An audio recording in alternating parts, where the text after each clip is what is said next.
Hi, I'm Billy Shore. Welcome back to Add Passion and Stir. It's our weekly conversation about food, about passion, and about making a difference in the world. As an immigrant, you get challenged every day. And I look at it like, thank you for inspiring me. And as a black man, you get like inspired every day by these knuckleheads, right? And I'm like, thank you. So to really have the on-the-ground experience of being able to travel during this time and just see the realities of poverty and then specifically hunger that, you know, so many people face on a day-to-day basis, literally like a birth lottery, you know, just because where you're born, your next meal isn't a guarantee. And unfortunately here in America as well. I'm here in Washington, D.C. with my sister, Debbie Shore. Deb, great to have you back. Yes, great. We're going to have a great show. Thanks. And in New York, two people, and I'm so wishing I were in New York to be with them because they're both amazing.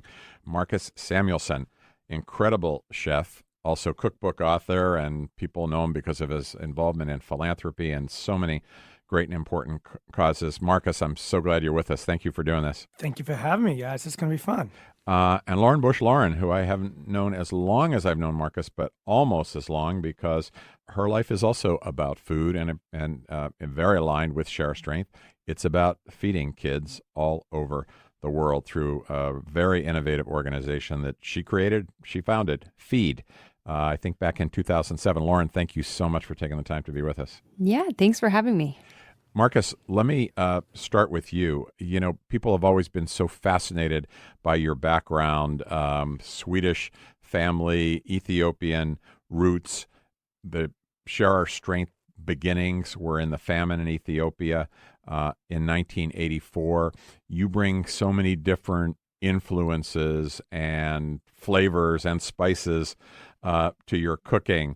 Talk a little bit about how your background informs that. Well, I'm just like an average Swediopian, you know. You know, Billy, you've been all over the world, Billy. You know those guys. But, you know, I do think that the luxury of being adopted, the luxury actually of being African, is that it ties you, you get windows into different worlds. Again, with the adoption, I've been around. I was lucky enough to be adopted by a wonderful Swedish family and have strong Swedish ties, of course, but also be always kind of knowing that there's something else out there. And Ethiopia, for many people, is known, yes, through the famine or through Haile Selassie or through its food, but it's more than that, right? Just as much as we are quickly to say what America is and we're defining what America is today at this moment, right? It's more than this quick soundbite that people very often want to label us all over the world. And I always feel like my calling for being a chef actually has helped. My work is really about putting some delicious food and context around that, right? Being Ethiopian could be this, or being Swedish is more than one thing, or living in New York and Harlem or being American is more than the one thing.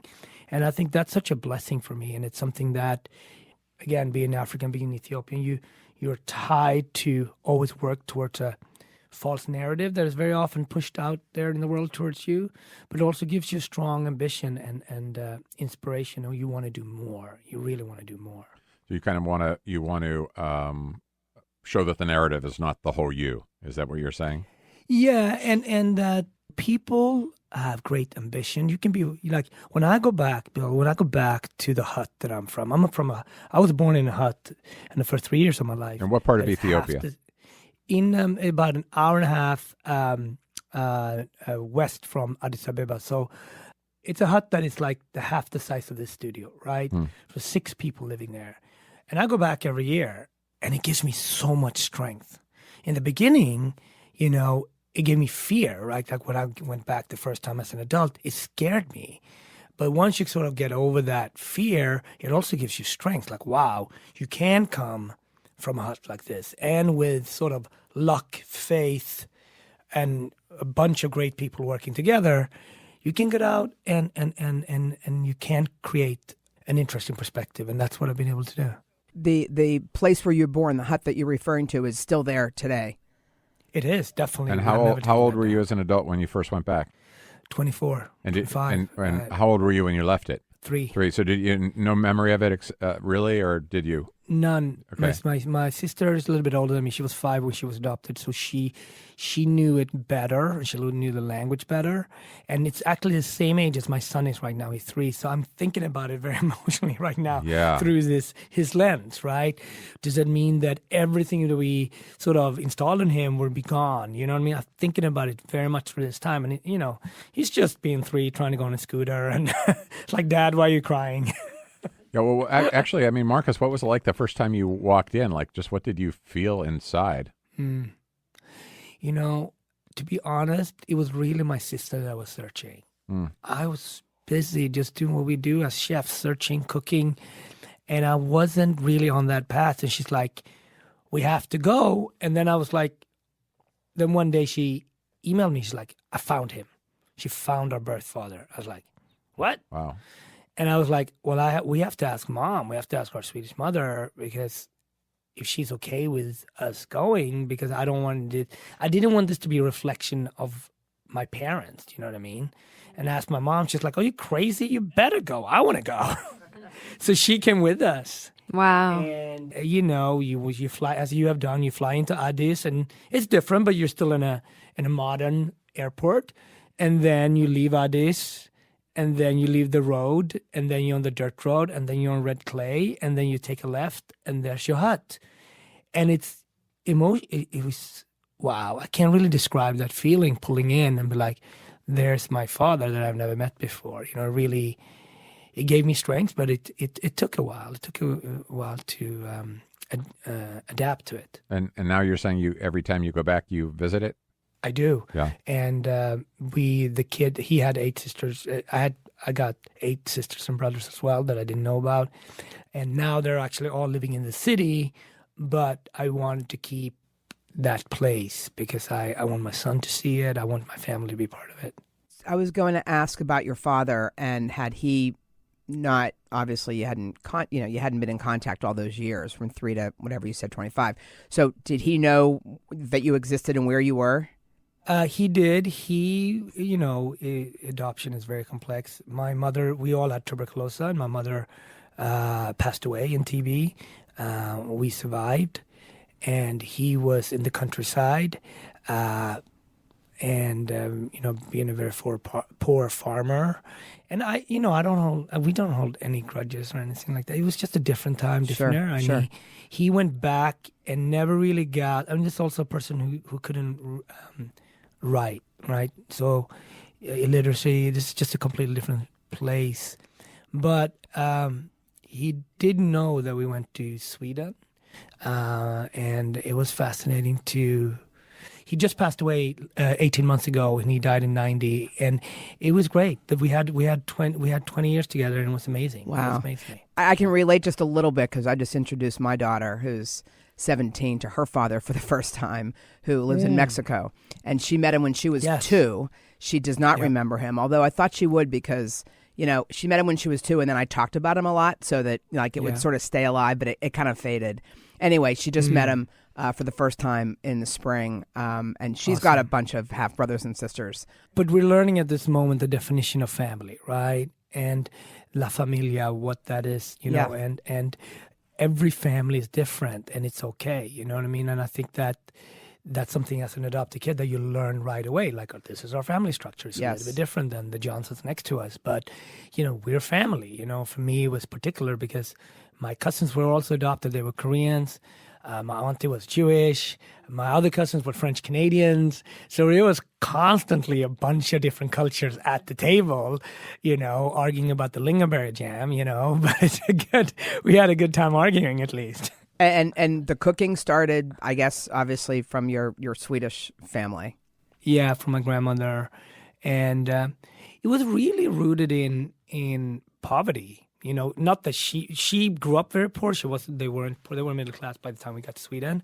But her stories and her cooking was rooted in something, right? There was, if she bought a piece of chicken, it was chicken soup and sandwiches the next day. There was chicken dumplings the third day. And her storytelling is really why I started to cook, because it wasn't just about the food. It was everything else that I learned and received from her. Foraging was not something you put on Facebook, right? It was like you did it because it was a necessity, and she had a basement like everyone in Sweden, and that's where you stored your blueberries or your blackberries, and you had to, there was like her little pantry, and this was real life, Marcus, thanks for sharing that.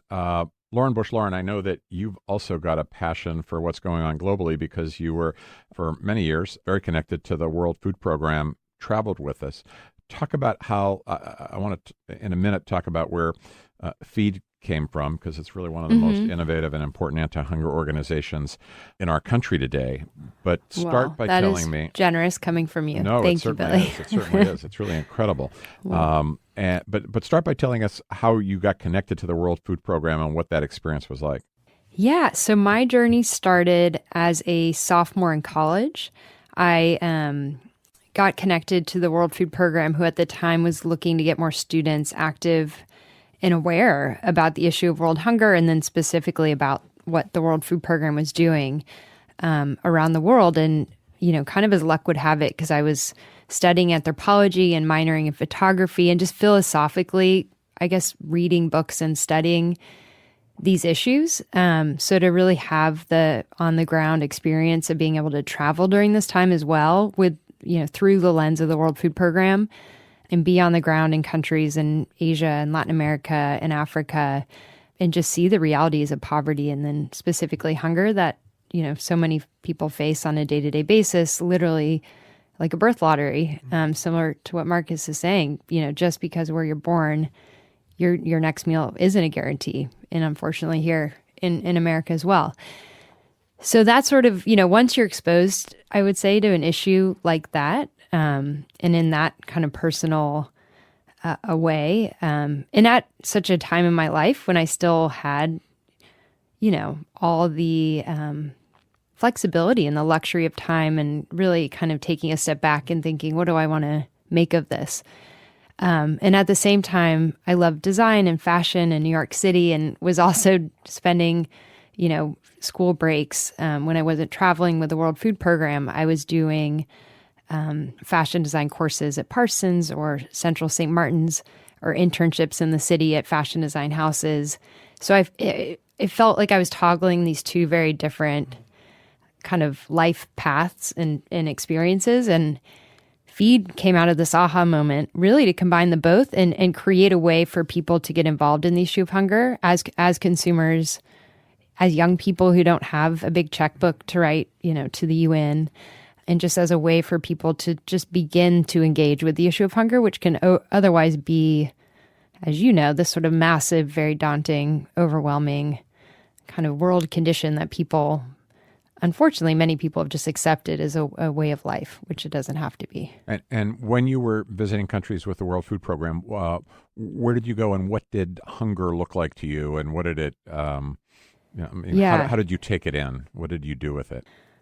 I mean, each region, each country is so different. But my very first trip with the World Food Program was to Guatemala, which I think kind of naively, prior to that, I really thought of dire poverty and hunger as sub-Saharan Africa, and what you kind of grow up seeing pictures of. And then to take this relatively quick flight and land. And I remember I fell asleep in the car from the airport, and by the time I woke up, we were in like very rural, mountainous Guatemala. It was beautiful, but I was taken immediately into this clinic where kids were taken who were severely malnourished.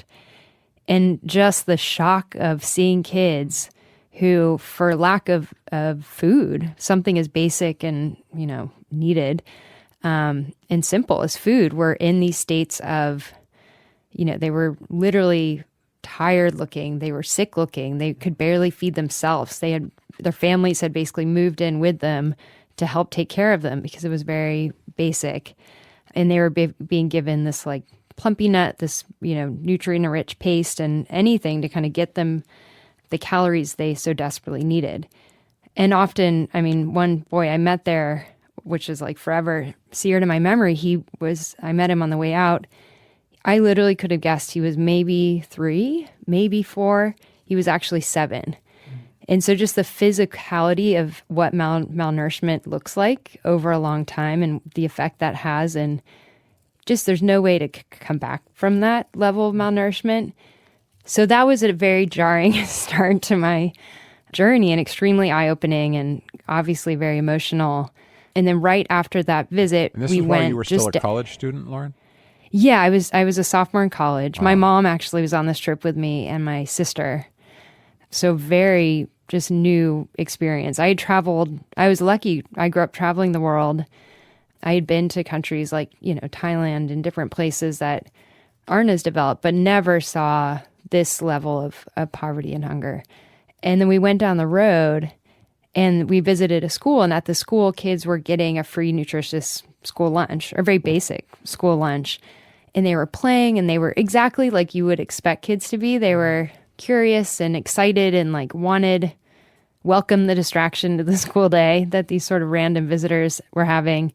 And what we learned was that really the school feeding program, the school lunch, was one of the primary reasons they were going to school and then staying in school, with that education, have a better shot of getting out of the poverty cycle they were born into. So even just from that very, very first trip and very first experience, the contrast between this therapeutic feeding center and this school was like, wow, here's an answer. Here's something we need to get behind, school feeding. And then on my other, many travels around the world, a big focus has just been on schools and school feeding.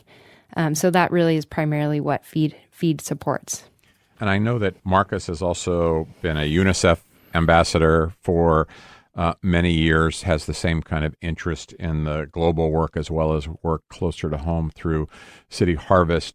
Marcus, I also want to make sure people get a chance to hear about how you took this passion from cooking and ended up with, I don't know, I guess I would almost call it an empire. You've got a number of restaurants, cookbooks. You're just a food icon. I think of Red Rooster in Harlem as one that I'm familiar with, but there are many others. Just what was your path to becoming your own restaurateur and chef? Well, I wouldn't be here without, I had great mentors, right? I had a lot of people that invested their emotional intelligence, but also their skill sets with me.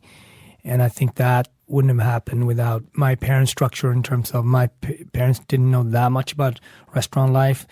But, at a very early age, I got a chance to, go to Japan. That was very different, and then had a chance to go to Switzerland to do traditional hospitality work at the Victoria Jungfrau. And that was the first time I was like, wow, this is for real. This is a career, you know what I mean? When I worked in kitchens in Sweden, the oldest guy I knew was 23. When you go to Japan, you see a sushi chef that has worked with it, and he's 65, right? He's done this all his life. It changes you're 18, it changes your perspective. When I come to Switzerland, I saw lifers and their level of professionalism.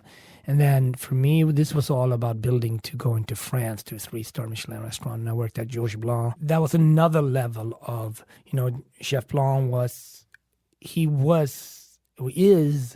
Vonas. He is the village of Vonas. I never thought a chef could be connected to the whole village.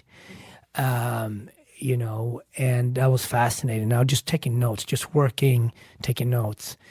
When you say he's connected to the whole village, what do you mean? Well, if you worked at the bakery, you worked for Chef Blanc. If you worked at the train station, most people coming there went to Georges Blanc or stayed at the hotel, or, whole village connectivity through food. Or if you grew rhubarb, you sold them to the Blanc family. Mm-hmm. So there was this ecosystem that it wasn't just these guys shouting on the line anymore, right? There was a whole farm to table, even if that term wasn't there, right? But if you sold corn in August, that went to the family. And, there was this, there was so many aspects of the life I'm living today that happened there at a very maybe slower pace. But I learned that, with Chef Blanc, he always had a helicopter behind his house, because we could do lunches in Amsterdam, or we could do lunches in Milano. Before there was super celebrity chefs, he did these things, and we were the kids that he put in the helicopter, and we had to get the piece, and we had to do the dishes. And I'm saying had to, but it was the highest level of luxury, right? To be around that and learn from that. And I took that, and I was like, how do I compartmentalize that? And then at the same time, it's a different time, different era. And, it was very clear to me that the people that I worked with always said, well, what do you want to do? I said, I want to do the same thing as you guys are doing. And they were very clear on that as a black chef. Those were not the options that you could have. You can't have those ambitions. And as a young kid, what do you do with that, right? And they were not racist at all. It's just they would just broke it down. Have you ever seen one? Do you know anyone? You're actually the only black person working here at 3-star Michelin restaurants anywhere. So they were just very pragmatic and matter of fact about it. So I was like, you're right, but that I can't change my ambition because there is no present, right? So, I talked to my dad, and he's like, well, you got to go to America. And it's like, I don't know why, I don't know how, but you got to go to New York. And that's what I did. And I always went to New York with the idea that I could add value. Not knowing how, but I knew I would get a job, and I knew I could add value.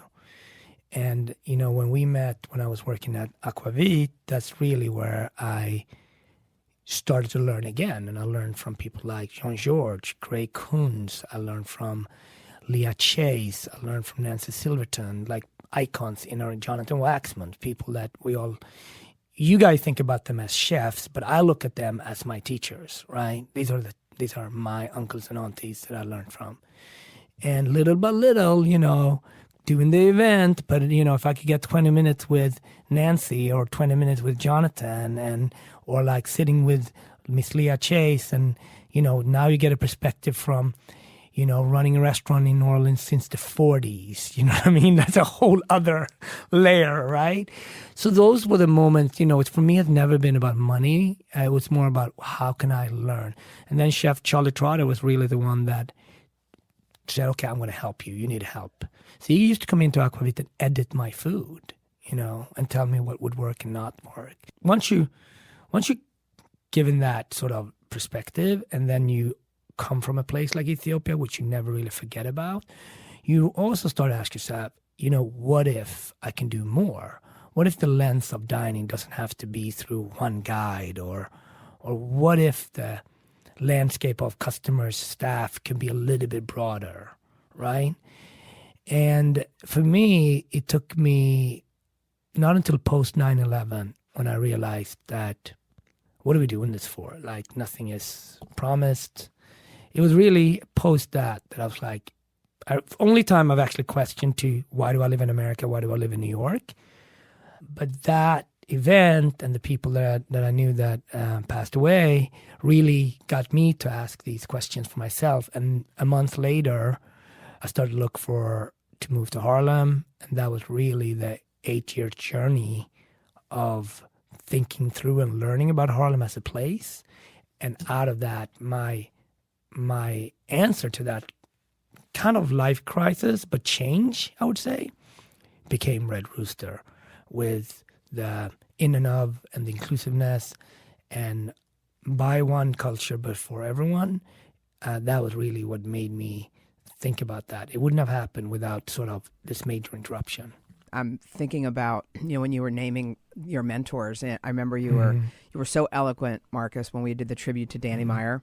I don't think everybody would, be quite as intellectually curious as you've been throughout your life, and the people you've met that have influenced you, that have, it sounds like every little piece is really, which I guess is true for everybody, but you've had a pretty extraordinary, experience. And I think, and actually, when you said, coming from Ethiopia, that's something you never leave behind. Some people do leave things behind, and it's really interesting to hear you talk about how that has stayed with you. But I think, Billy, like this moment, right, we're in, right, so divisive. But in many ways, a blessing if you know how to turn your energy, right? As an immigrant, you get challenged every day. And I look at it like, thank you for inspiring me. And as a black man, you get like inspired every day by these knuckleheads, right? And I'm like, thank you. And like, then it's really about how do you turn that sort of like false narrative. And that, once you find that, and that could be from whatever your sort of, because we all have this thing that we feel We want to be felt and heard, and we need that inner energy and engine to get revitalized every now and then. And I think those things about being an immigrant, being adopted, coming from Africa, have given me the tools to say, you know what? I can wake up every morning. I know that the things are stacked against you, but I thank you for the opportunity, and I'm going to crush it. Well, that's so similar to a conversation we just had. We earlier today taped a conversation with Dan Giusti, who was the chef, obviously, at Noma in Copenhagen, and is now working to transform meals in schools. And he was talking about all these formidable obstacles and all the things that people say can't be done, and some of the initial criticism that they had, even from kids who would he was telling us on evaluation forms, what can we do different, try harder, things like that. How do I improve? Do everything different. Do things differently. But he was saying all of that just motivated him to go farther. Lauren, your family is kind of the Bush family is iconic, obviously, for service to country. It's an ethic that's run through almost every member of your family, and now you're kind of embodying it as well. Is that something that you felt you had to be conscious of it? How much of that propelled you, or were you kind of always on this path? No, I mean, it definitely was an influence. I think when you're in it and growing up in it, it's not something you're conscious of per se. But now, growing up around people who had influence and had dedicated their lives to service in such an intimate way, I think just empowered, I feel very lucky to have had a front row seat to that. And I do think I grew up feeling empowered that I too could, politics is not my calling, but in my own way, make a difference. And that some good portion of my life and life energy should be dedicated to that. But it was never something my family sort of sat us all down and said, here's what you need to do.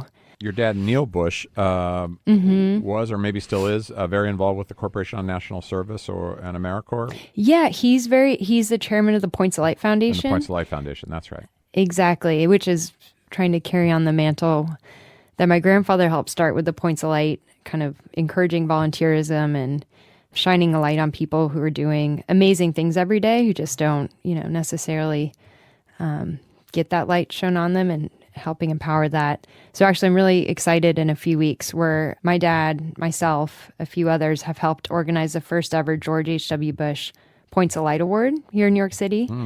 So something we'll do every year.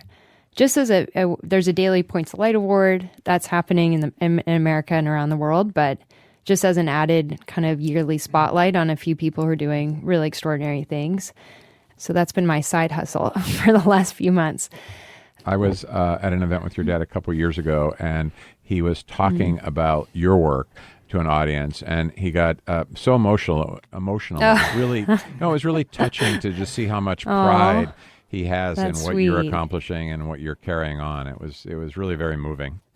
But that's very nice to hear. Tell us about where the idea for Feed came from, and tell us what it is, because a lot of people know it from the products that have Feed, as an emblem kind of stamped on them, that can be bought a lot of different places now, and they often say, give a sense of the equivalency of how many kids will be fed or how many meals will be purchased if you buy the product. But describe where the idea came from and how it's operating today. Basically, we make products, mainly bags. And for every bag we make and sell, there's a number on it that clearly signifies the amount of school meals we're able to donate. And those meals, as you well know, now go not only through the World Food Program to some of the poorer countries around the world, but also via No Kid Hungry. So via Share Our Strength right here in our backyards, which is also really important. So basically, after going and seeing the issue of hunger and wanting, as a student sort of ambassador, a spokesperson, to create a way to engage young people in the fight to end world hunger, which is this sort of, again, just massive, overwhelming, abstract issue that feels very big and too big to tackle. And I really, again, love design too. So kind of the combination of many factors. I also actually, when I thought of the idea, I was studying abroad in Australia. And everywhere in Australia, people are using reusable bags. It was very passé to use a plastic. I don't even know if they allowed plastic bags They're way at ahead this of us. point. This was way ahead of us. This was like 15 years ago. So just being in that environment for 7 or so months, I thought, okay, let's combine reusable bags, which is so important for our environment, with this very tangible, measurable way to give back and really empower people to, to become donors through being consumers, but do so in a really tangible way. So we also host Feed Suppers, which is this kind of grassroots way for people to gather with their friends in their community and give back in that way. But most of the meals we've raised to date are through the sale of products, through partnerships we've done.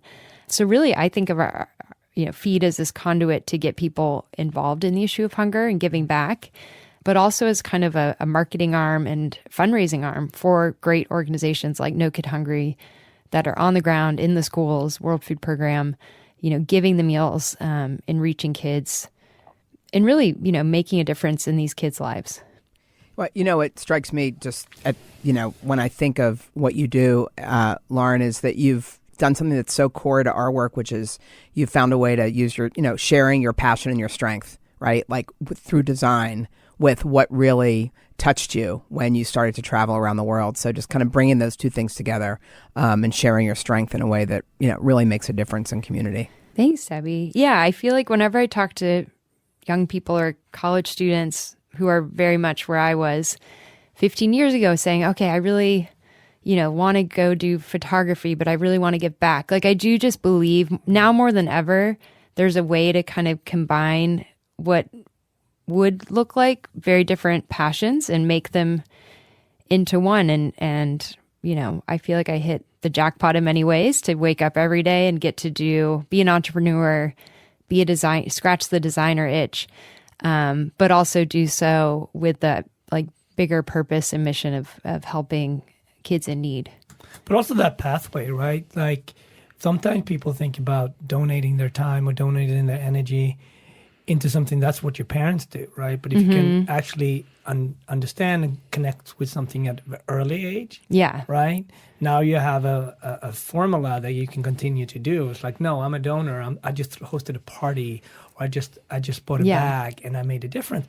Those are feel-good moments that you can't quantize it necessarily in money, but it gets people into an issue that they may or may not would have known about. And let's make it cool. Let's make it younger. And, That's the thing. I mean, we always are like, we have to be solution oriented. We have to be positive. I mean, hunger is a daunting and often very sad topic, but we keep it very positive and very action oriented. And Marcus, you've also started an organization, haven't you, that works on food and water issues in Ethiopia? Yeah. It was really my wife, very similar, that, being from Ethiopia, but how can she help out? How can we make an impact? And not focusing on Addis. So 3 Goats focus on women to get access to water, access to books and of course food, but mainly around clean water. And we go to very difficult areas. It's because most kids and most organizations in Ethiopia are around Addis, so that we feel like those kids are good in a way. They have other people that can help them. But where you don't hear about it is very often young girls borderlines to other countries, or they're far away from the capital. So that's what we've been able to focus with and partner with the 3 Goats to focus on young girls and women, and water is the number one issue that we tackle, but also schoolwork and access to healthy food as well. And why called 3 Goats?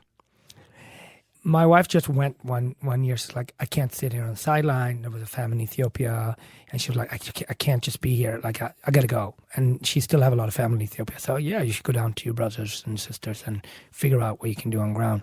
So they got to this place, Togayali, which is on the border to Somalia. It's actually in a place where, at that point, had no border, where there was Somalia and Ethiopia. It's almost like in a place where no man's land. And she started to, we brought books, we brought gifts, we brought all this stuff, food, all this stuff. But she read for the tribe every day. And by the time when she had to leave a couple of weeks later, the tribe came and wanted to give her a gift. And they gave her 3 goats. That was her gift. The gift that they wanted to give back. And she's like, I can't take this. It's like But I'm like, that's the name. That's it, because it can't be more Great name. authentic and organic than that. And we've learned a lot on how we're learning the complexity sometimes about starting an organization, which all you guys know about, and then doing that, cross continent and how we have to partner. So we learned a lot, and we enjoy it. We've been able to help a lot of young women at this point. It's been very rewarding for them and for us. That's awesome. Yeah, I'm so happy to hear both of you talking about the global need and how you're finding ways to, build community and help people globally. We, as Billy started out by saying that we were, inspired by or started by in 1984 because of the Ethiopian famine. And we've always had like a very small kind of footprint there. But now we have, decided that we wanted to align our global work with our domestic work. So we're also now looking at school meals and how we can improve school meals and sort of share what we've learned over the years with a couple of other organizations. So we've landed on this one organization in India that we're working with, Akshaya Patra. I don't know, Lauren, if you've come across them at all. Yeah, we worked with them a little bit. Yeah, they're great. So they're great, and they're just doing massive feeding across India with a lot of the same ideas that we think about. Whereas if you feed kids, they're going to grow up and be better educated, fewer health problems, ready to really inherit and take on the country. And so we're working with them. But the bigger area where I think Share Our Strength can really help, in addition to the grants that we're going to give, is whether or not we can export any of our fundraising models in certain countries. Obviously, it doesn't work everywhere. There's a lot of countries where it would not work, but there are countries like India, like Mexico, with growing economies and a pretty robust culinary industry that have hunger, and organizations that are equipped to feed kids and deal with hunger, but could possibly also look at what we've built in terms of the culinary industry that we've galvanized and figure out ways to do that there. So things like our Dine campaign, which engages the chain restaurant industry, not just the fine dining, right, which is kind of where we started and where we've been known, but we now work with, 15, 20,000 fast casual and chain restaurants. Yeah, sure. And, those exist in India and Mexico. So we're starting to explore those opportunities. Can we help train, teach, consult in some way? Obviously not going in and, starting anything ourselves, but going in and meeting the chefs in the culinary industry to see if there's an interest in, because I think that would be the way to really sustain some of the fundraising that they'll need as they continue to look at the, huge number of kids that they're trying to feed. I think you can always add value because you come from the right place and you have a lot of experience, right? And I think that's a very important thing to hold on to, because that comes from years of doing this work. Fundraising is very tricky because culturally it could locally look very different from each place, right?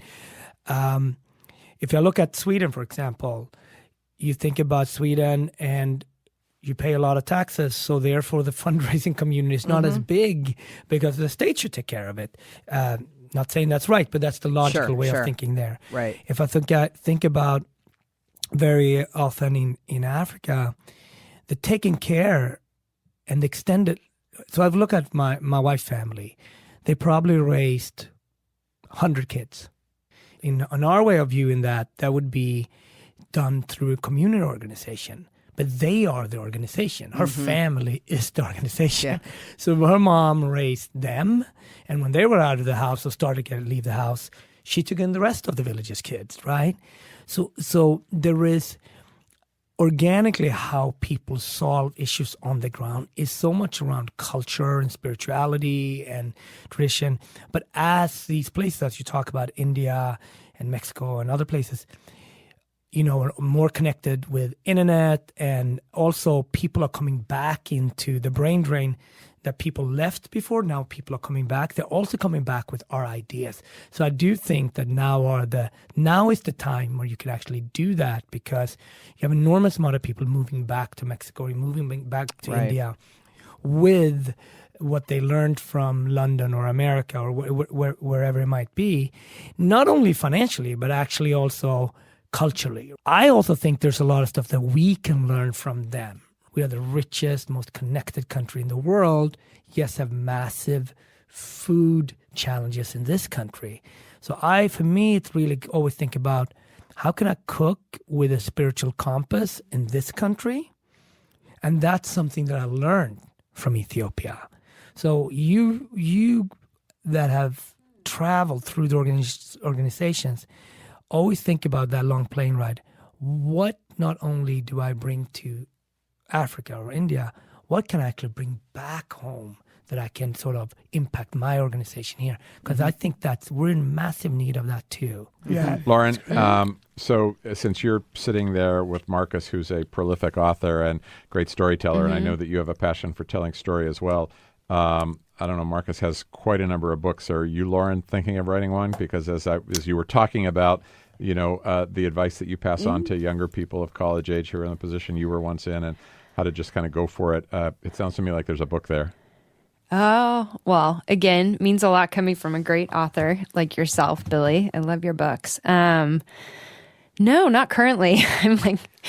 I have 2 little ones and a full-time job, so I feel very busy right now, but never say never. Soon. It's coming soon. I don't know. 2022. I think it was worth I don't know. 2022. I actually, some ideas percolating, but nothing immediately. Speaking of your 2 little ones, I've read enough of your blog to know that being a mom has really impacted the way you think about this actual work at Feed. Can you talk about that a little bit? Well, thank you for checking out the Feed blog. Yeah, I think it kind of actually took me by surprise. So I would think 9 years into Feed when I had my first son, James, who's also 3. Marcus has a 3-year-old, adorable boy too. And I took a giving trip a year after he was born. And just to see mothers with their baby, with their kids who are clearly malnourished and clearly not getting what they need, and yet these mothers are as doting and as loving as any mothers anywhere. It just so sweet. No, even now it hits you in a very different way as a mom now. So much of your day and your concern is around what your kids are eating and how healthy they are, and are they happy and thriving? And then to visit places and see communities and visit specifically, moms, for me was that trigger. And just see how, literally they want the very, very best for their kids, but they just literally can't provide it. And because of that, their kids are, clearly physically and mentally stunted. Was very difficult, as you can see. So, or here. No, I totally get it. I really do. Yeah, I think it put things, I know, it has put things in perspective in a new way. I think becoming a parent just opens your heart, wide open. In a way, for me, I was always a bit of a softie, but it has made me beautiful. No, even more, I guess, empathetic. Can I tell since we're on the subject of moms and motherhood? Please. So, Laura Bush, when I want to say maybe this is 10 years ago. I don't know how many years ago was when Bush was 2007 or something like that, 2006. So she used to host this amazing day that was all about children and reading in Washington, D.C. And I came down and read, and she was just, reading has always been her thing. Always. Kids and reading, always been her thing. And just super kind, super sweet, and just really passionate about it. And then you go out on the lawn there and you see thousands of kids just running around, but they get their stations to read, and authors are there to read for them. And it was one of those days when you look at the White House in Washington, and it was like the kindest smile of the whole place. You didn't think about it from politics. Yeah. You thought about it every kid should be able to read. That's simple. Should be able to have a book. That's simple. And I just that's so nice. And we've had a lot of fun together with them and the twins and everybody because they're always like open. But another fun story with her was it was like 2 weeks later. I was cooking at the UN. I was cooking for them something, and I had my mother.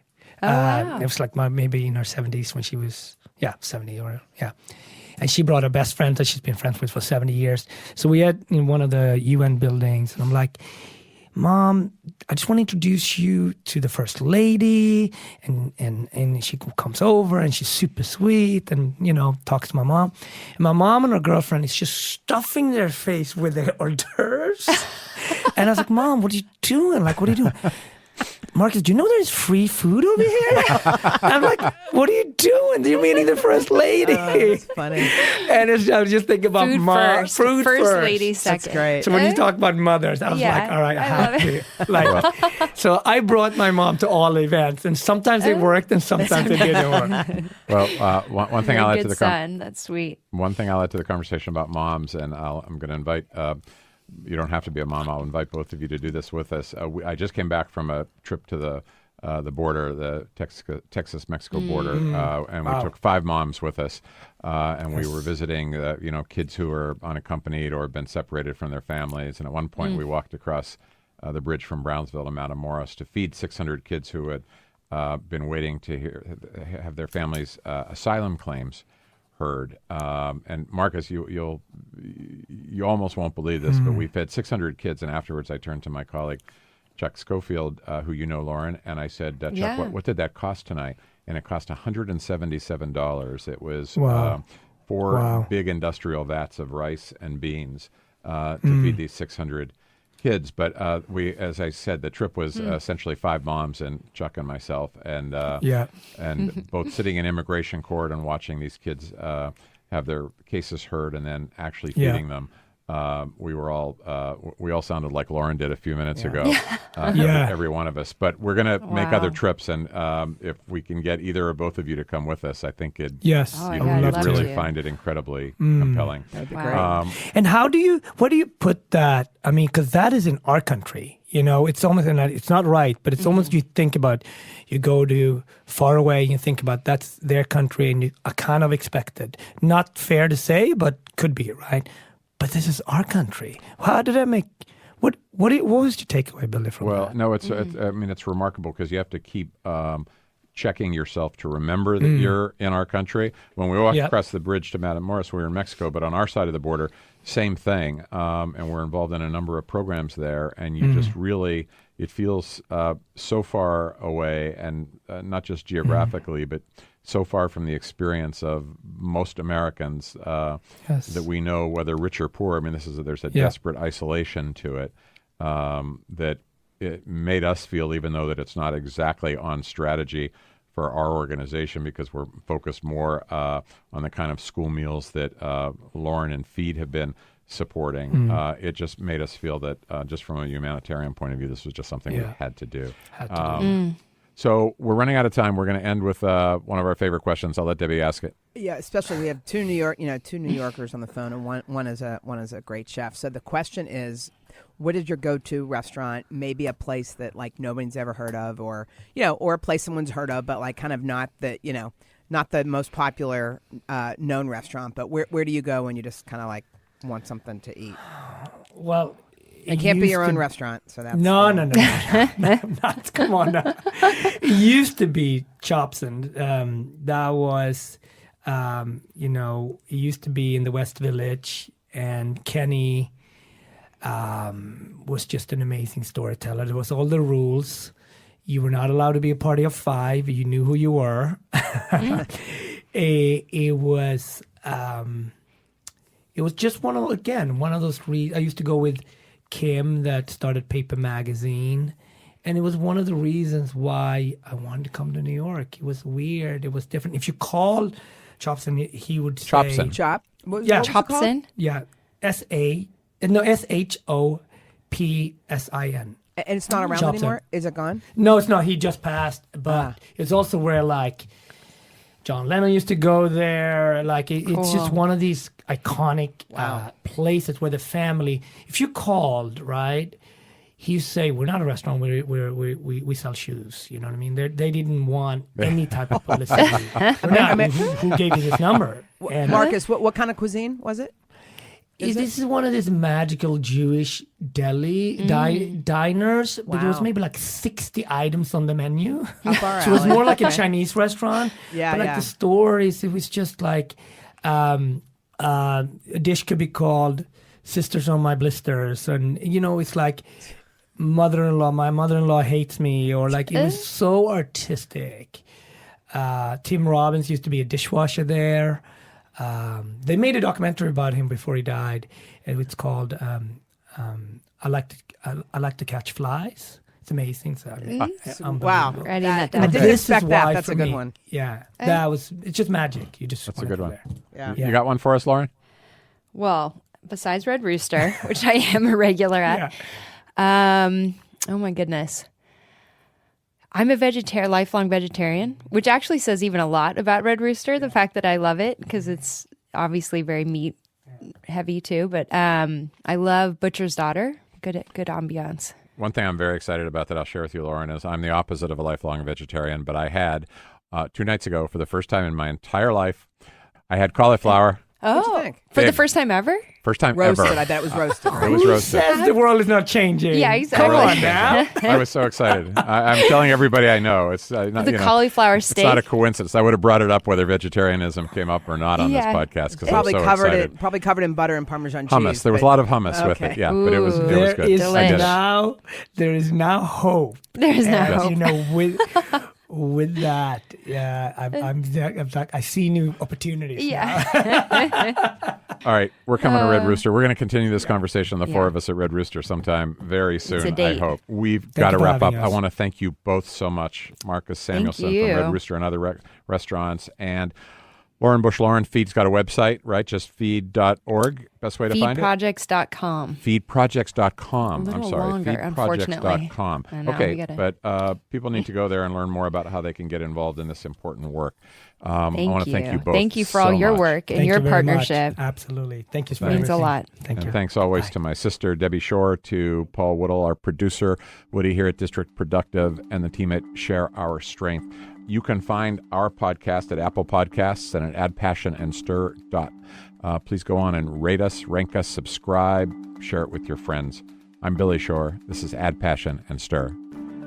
Add Passion and Stir is distributed by District Productive. Our executive producer is Peter Ogburn. Add Passion and Stir is the creation of Billy Shore, Debbie Shore, and Paul Woody Woodhull.